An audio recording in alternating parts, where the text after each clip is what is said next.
نحمدہ و نصلی علی رسولہ الکریم، اما بعد، واعوذ باللہ من الشیطان الرجیم، بسم اللہ الرحمن الرحیم۔ رب اشرح لی صدری ویسر لی امری واحلل عقدۃ من لسانی یفقہوا قولی۔ سبحانک رب العزۃ عما یصفون وسلام علی المرسلین والحمد للہ رب العالمین۔ آپ کی ہوسٹ سائمہ عزیز آج پھر ایک نئے ٹاپک کے ساتھ آپ کے سامنے حاضر ہے۔ میرا آج کا ٹاپک ہے صبر اور برداشت۔ صبر اور برداشت میں یہ فرق ہے کہ برداشت یعنی اندر سے کڑ رہا ہے بندہ، تکلیف سے وقت کو گزار رہا ہے، بے بسی اور کھوکھلے پن کی وجہ سے کچھ نہیں کر پا رہا۔ اس کے برعکس صبر کا مطلب ہے کہ آپ تکلیف میں ہیں مگر اللہ پر توکل ہے اور یقین ہے اس بات کا کہ یہ وقت بھی گزر ہی جائے گا اور دن اچھے آئیں گے، یہ برا اچھا ہو سکتا ہے، سخت وقت آسان اللہ کر دے گا۔ ایک اچھی امید جو اللہ سے باندھی ہوئی ہوتی ہے اس کا نام ہے صبر۔ قرآن میں حکم صبر کا ہے، برداشت کا نہیں۔ حضرت ایوب علیہ السلام 18 سال بیمار رہے۔ زوجہ نے کہا شفا کی اللہ سے دعا مانگیے، تو اپنی زوجہ سے پوچھا صحت کتنے سال رہی؟ تو انہوں نے جواب دیا کہ 60 سال۔ تو انہوں نے فرمایا کہ پھر بیماری کو بھی 60 سال گزرنے دو، صحت کی بھی دعا کر لیں گے۔ یہ الفاظ کہنے پر اللہ نے خوش ہو کر انہیں صحت عطا کر دی۔ ایک دن گھر میں بیٹھے تھے، زوجہ نے پوچھا کہ دکھ اچھے تھے یا سکھ؟ تو کہنے لگے سارے دن اللہ کے ہیں مگر دکھ کے دن بہت اچھے تھے۔ پوچھا وہ کیسے؟ کہنے لگے جب میں بیمار تھا تو 24 گھنٹوں میں ایک دفعہ اللہ مجھ سے میرا حال پوچھا کرتا تھا۔ میرا اللہ پوچھتا تھا کہ اے ایوب تیرا حال کیسا ہے؟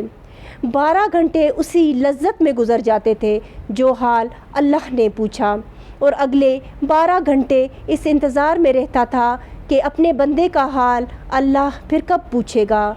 فرمایا اب صحت تو ہو گئی ہے مگر اللہ حال تو نہیں پوچھے گا۔ مشکلات انسان کو سنوار دیتی ہیں۔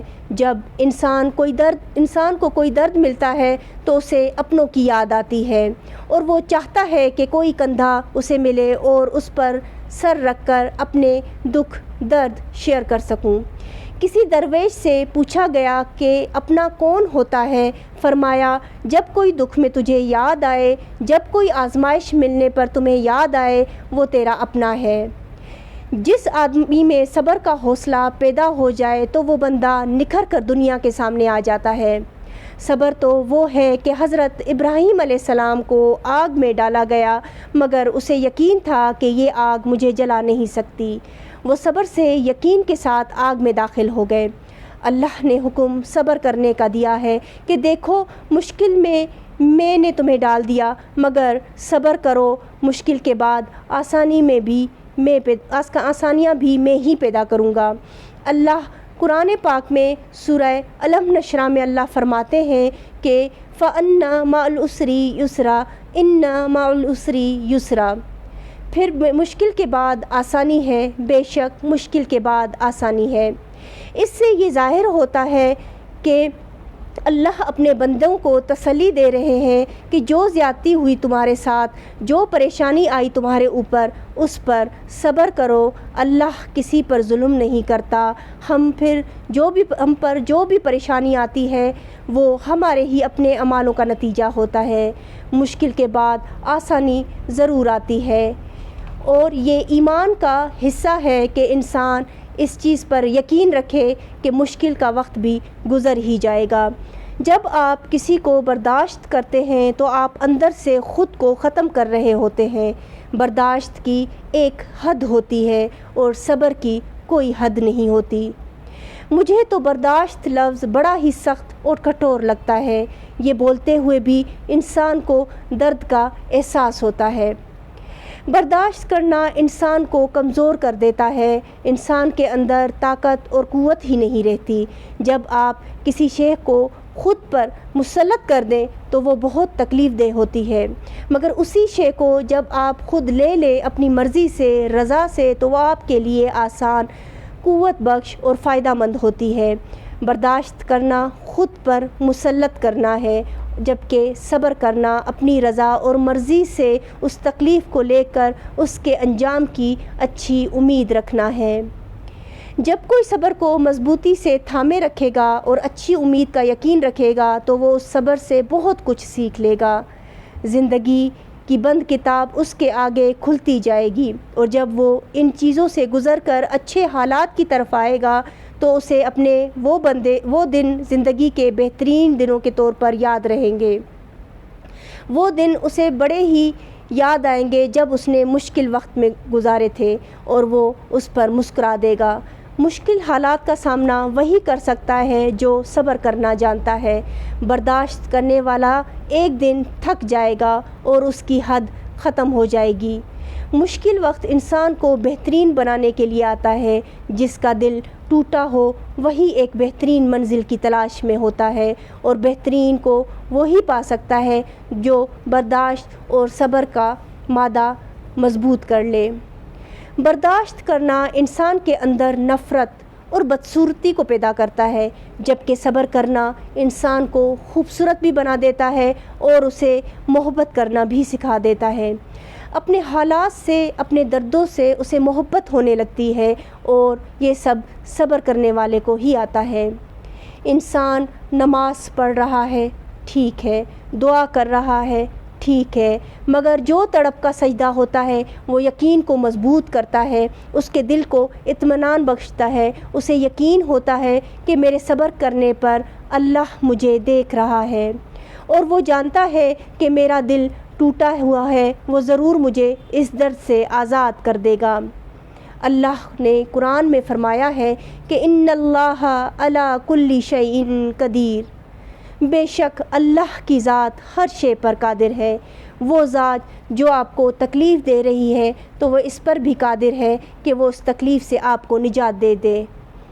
صبر بھی ایک انعام ہے جو اللہ ہی کی طرف سے انسان کو عطا کیا جاتا ہے۔ نعمت ہر کسی کو میسر نہیں ہوتی، اور یہ نعمت تو عظیم نعمت ہے۔ یہ اسی کو ملتی ہے جو اپنے رب کو پہچان لیتا ہے۔ اللہ کو ٹوٹے ہوئے دل بہت پسند ہے۔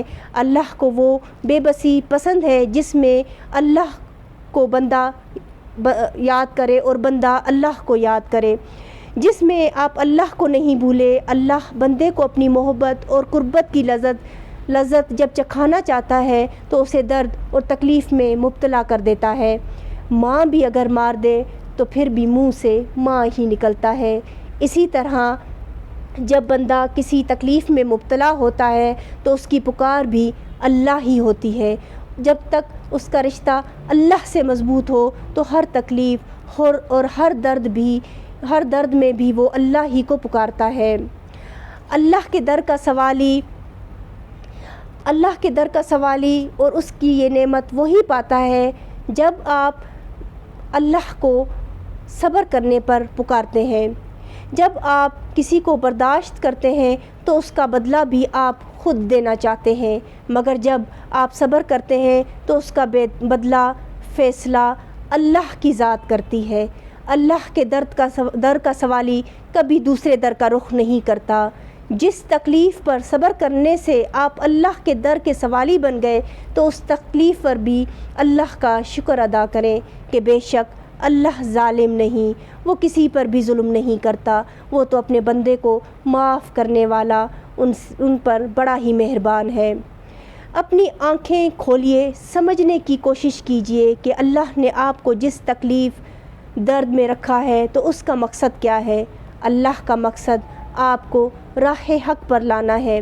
اللہ کی حکمت کو ہم نہیں سمجھ سکتے، اس لیے برداشت کرنا چھوڑ کر صبر کرنا سیکھیے۔ صبر وہ راستہ ہے جس سے اللہ کو سچا سجدہ کرنے کی توفیق ملتی ہے۔ اللہ نے سورہ بقرہ آیت نمبر 153 میں فرمایا ہے کہ یا ایھا الذین آمنوا استعینوا بالصبر والصلاۃ ان اللہ مع الصابرین۔ اے ایمان والو، صبر اور نماز کے ذریعے سے مدد چاہو، بے شک اللہ صبر کرنے والوں کے ساتھ ہے۔ یعنی اس سے معلوم ہوا صبر کی کیفیت انہیں نصیب ہوتی ہے جو ایمان رکھتے ہیں ان کا عقیدہ مضبوط ہوتا ہے، یہ جذبہ انہیں ایمان میں بہت آگے لے جاتا ہے۔ طبرانی کی ایک حدیث ہے کہ رسول اللہ صلی اللہ علیہ وسلم نے فرمایا، جو بندہ اللہ اپنے جانی یا مالی مصیبت میں مبتلا ہو اور وہ کسی سے اس کا اظہار نہ کرے اور نہ لوگوں سے شکوہ شکایت کرے، تو اللہ رب العزت کا ذمہ ہے کہ وہ اس کو بخش دے گا۔ یعنی اتنا بڑا انعام صبر کرنے سے ملتا ہے، برداشت کرنے سے نہیں۔ برداشت کرنے سے تو بندہ بہت ایسے کام کر جاتا ہے کہ وہ گناہ میں شامل ہو جاتے ہیں۔ برداشت سے انسان کے اندر ایک بے چینی سی رہتی ہے اور وہ اس کا اظہار نہ چاہتے ہوئے بھی کہیں نہ کہیں کسی نہ کسی فعل سے کر ہی دیتا ہے۔ برداشت کرنے والے کے چہرے پر ہر وقت بے یقینی اور پریشانی کے تاثرات صاف دکھائی دیتے ہیں۔ اس کے برعکس صبر کرنے والا ہمیشہ اطمینان اور سکون میں رہتا ہے، اسے کسی سے کوئی شکوہ شکایت نہیں ہوتا، وہ جانتا ہے کہ یہ ایک وقت ہے جو بہت جلد گزر جائے گا۔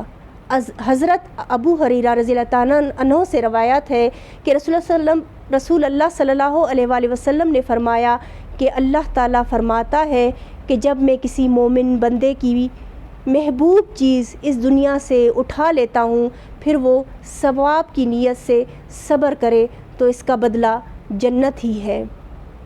سبحان اللہ، سبحان اللہ، اللہ نے کتنے اچھے انعام کی خوشخبری دی ہے، اور اس سے یہ معلوم ہوتا ہے کہ آزمائش میں ہمیشہ مومن اور ایمان والے ڈالے جاتے ہیں۔ اس سے معلوم ہوتا ہے کہ ایمان والا ہی اتنی طاقت رکھتا ہے کہ وہ صبر کا دامن تھامے۔ یہ بات بڑی ہی گہری اور غور و فکر کرنے والی ہے۔ تو ہمیں جب کوئی مشکل پیش ہو تو یہ اگر ہم سوچ لیں کہ مومن اور ایمان والے ہی آزمائے جاتے ہیں، تو یہ سب سے معتبر بات ہے ہمارے دلوں کو سکون اور صبر بخشنے کے لیے۔ سب تعریف اس رب کریم کی جو ہمیں صبر پر اتنا اچھا اجر عطا فرمائیں گے۔ ہمیں چاہیے کہ ہم اللہ کی حکمت کو سمجھنے کی کوشش کریں۔ ہمیں چاہیے کہ ہم صبر کا دامن تھامے رکھیں اور برداشت کرنا چھوڑ کر صبر کے ساتھ رہیں، اور اس امید پر رہیں کہ اللہ ہر صبر کرنے والے سے محبت فرماتا ہے۔ اگر آپ کو میری باتیں سمجھ آ رہی ہیں اور میری باتوں کا آپ کے دل پر کوئی اثر ہو رہا ہے تو مجھے شیئر کیجئے، لائک کیجئے، سبسکرائب کیجئے۔